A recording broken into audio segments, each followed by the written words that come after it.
সব সময়, সেটা হচ্ছে প্রত্যেক ভাষায় রসুল আছে, প্রত্যেক জাতিতে রসুল আছে, এবং ওই জাতির নিজস্ব আমাকে বুঝাইতে হইলে আমার ভাষায় বুঝাইতে হবে। আপনি আরবিতে আধা ঘন্টায় যে এখন যতক্ষণ সময় আছে আপনি বললেন আলোচনা যতক্ষণ চলবে আমি আরবিতে বলতে পারবো, আপনি আরবিতে বলেন, আমি নিজেই বুঝুম না, বুঝে যে উপস্থাপক সেই বুঝবো না, উপস্থাপক মাওলানা হ্যাঁ বুঝবো না, তাহলে এই আলোচনা করে কি লাভ হইল? এই আলোচনা করে তো কোনো লাভ নাই। আলোচনা করতে হবে সেইটা যেটা আমি বুঝবো, মানুষ বুঝবে। কারণ আরবি আমার ভাষা না, আমার মাতৃভাষা হচ্ছে বাংলা, আমাকে বুঝাইতে হলে বাংলা ভাষায় বুঝাইতে হবে, আমাকে বুঝাইতে হলে বাংলা ভাষায় আল্লাহ রসুল প্রেরণ করতে হবে।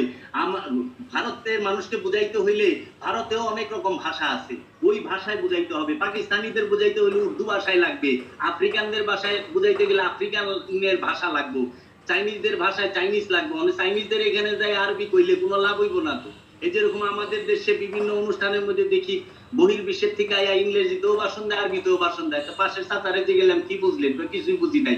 কান্দেন কে? হুজুরে কান্তা সেলে কান্তাছে, এই হুজুরে কান্তা সেলে কান্তাছি না বুঝে এটা তো লাভ নাই।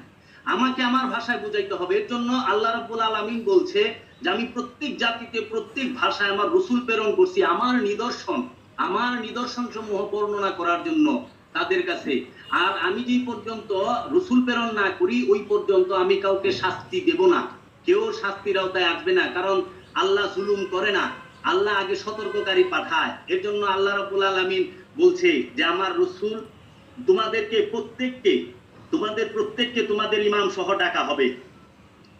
কাল কিয়ামতের দিন প্রত্যেককে তোমাদের ইমাম সহ ডাকা হবে। সে আমার ইমামটা কি উপস্থিত না অনুপস্থিত?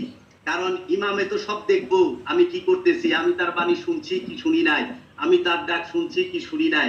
এর জন্য রসুল চলমান এবং কিয়ামত পর্যন্ত থাকবে মানুষের হেদায়েতের জন্য। রসুল মানুষকে হেদায়েত করে, রসুল মানুষকে গায়েবের ইলম শিক্ষা দেয়, রসুল মানুষের নফসকে পবিত্র করে।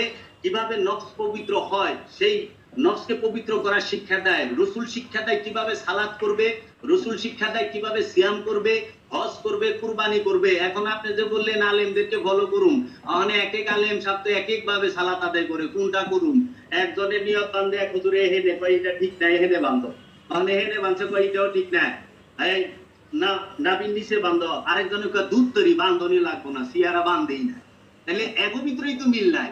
এখন আপনি কোনটা নিবেন কোন? কিন্তু রসুল কইলে তা না, রসুল একটাই শিখায়। এবং আপনি আদি থেকে এই পর্যন্ত বাবা আদম থেকে নিয়ে এই পর্যন্ত যত মহামানব আসছে, রসুল আসছে, সবাই তারা কি করছে? একরকম শিক্ষা দিছে, সেটা হলো